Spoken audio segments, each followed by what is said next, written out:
밤마다 그 병실 문을 열 때마다 저는 제발 하고 빌었습니다. 제발 오늘 밤만큼은 주무시고 계시길. 하지만 그분은 단 한 번도 제가 문을 열었을 때 잠들어 계신 적이 없었습니다. 이불을 입에 꽉 물고 몸을 웅크린 채 새벽 내내 혼자 버티고 계셨습니다. 다른 환자들이 깰까봐, 신음소리가 새어나갈까봐 저는 그 모습을 수십 년이 지난 지금도 잊지 못합니다. 제가 처음 병동에 배치되었을 때였습니다. 대학교를 졸업하고 설레는 마음 반, 두려운 마음 반으로 첫 근무를 시작했던 그 시절, 내과 병동의 5인실 창가 쪽 침대에 젊은 여성 환자가 있었습니다. 단아한 얼굴이었습니다. 말수가 적고 목소리도 조용한 분이었습니다. 결혼한 지 얼마 되지 않았다고 했습니다. 병명을 말씀드릴 수는 없지만 병이 뇌로 퍼져 치료가 쉽지 않은 상태였습니다.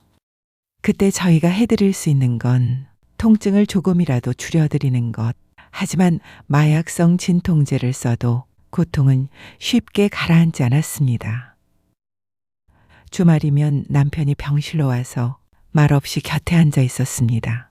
평일에도 퇴근하자마자 들러 아내의 병상 옆에 있다가 밤 10시쯤 조용히 돌아갔습니다. 남편이 할 수 있는 건 많지 않았습니다. 아내가 통증으로 몸을 뒤틀 때 등에 손을 얹고 천천히 쓸어주는 것, 손을 꼭 잡아주는 것. 저는 그 남편의 얼굴이 기억납니다. 사랑하는 사람에게 아무것도 해줄 수 없는 그 슬픔의 무게를 저는 감히 가늠조차 할 수 없었습니다. 그 부부는 서로에게 짐이 되지 않으려 각자의 자리에서 침묵으로 눈물을 삼키고 있었습니다.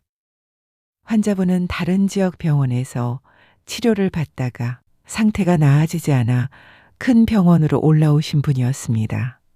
처음엔 분명 여기 오면 뭔가 달라지겠지, 그런 기대가 있었을 겁니다.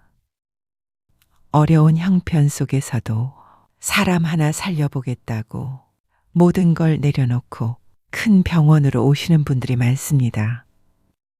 특히 5인실에서는 여럿이 함께 있어서인지 환자들의 간절한 마음이 더 또렷하게 느껴집니다.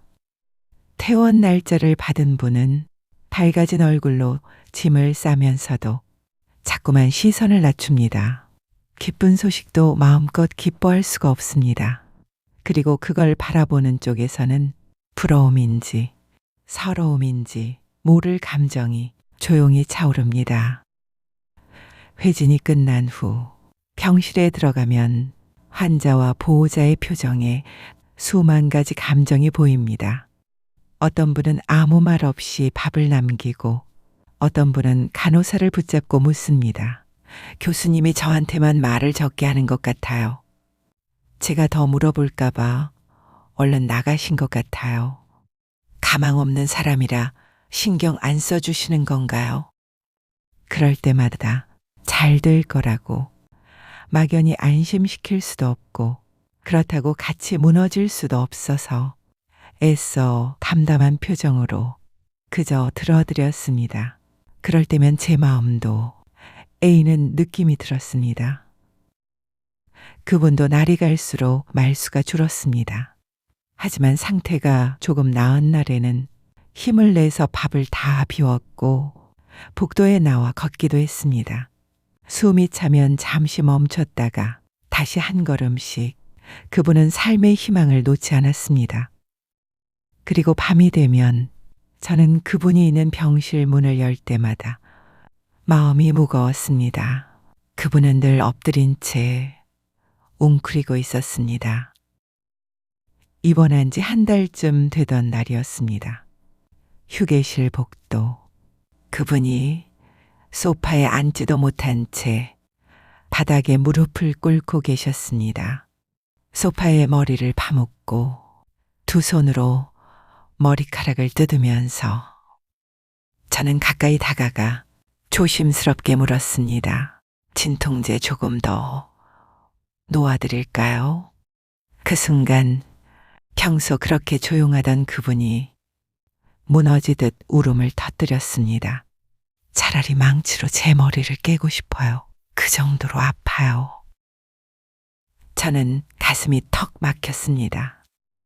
나는 그동안 매일 진통제 더 드릴까요? 한마디를 형식적으로만 건넨 건 아닐까? 제 자신이 원망스러웠습니다. 겪어보지도 않은 고통에 감히 위로를 건넬 수도 없어서 그저 그분의 등에 손만 얹고 한참을 서 있었습니다.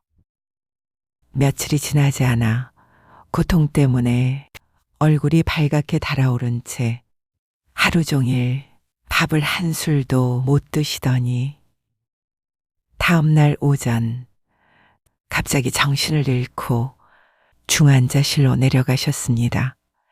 한 달 넘게 바로 눕지도 못하고 엎드려 웅크리고만 있던 그분이 정신을 잃고 나서야 처음으로 바로 누운 채 병실을 떠났습니다. 병동으로 다시 올라오시길 기다렸지만 제가 그곳에 있는 동안 다시 만나지 못했습니다. 간호사로 일하다 보면 많은 분들과 만나고 헤어집니다. 그 많은 얼굴들 속에서도 수십 년이 지나도 흐려지지 않는 얼굴이 있습니다. 그분을 떠올리면 가장 먼저 생각나는 건 병명이 아닙니다.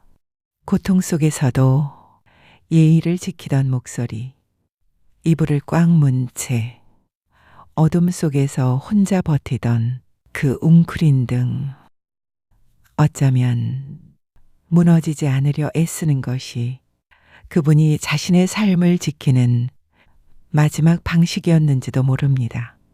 나이가 든 지금 저 자신에게 묻습니다. 나라면 죽음을 앞둔 고통 속에서 그렇게 버틸 수 있을까? 아직도 저는 잘 모르겠습니다. 이제서야 드는 생각은 그분이 그토록 지키려 했던 것이 단순히 예의가 아니었다는 생각이 듭니다.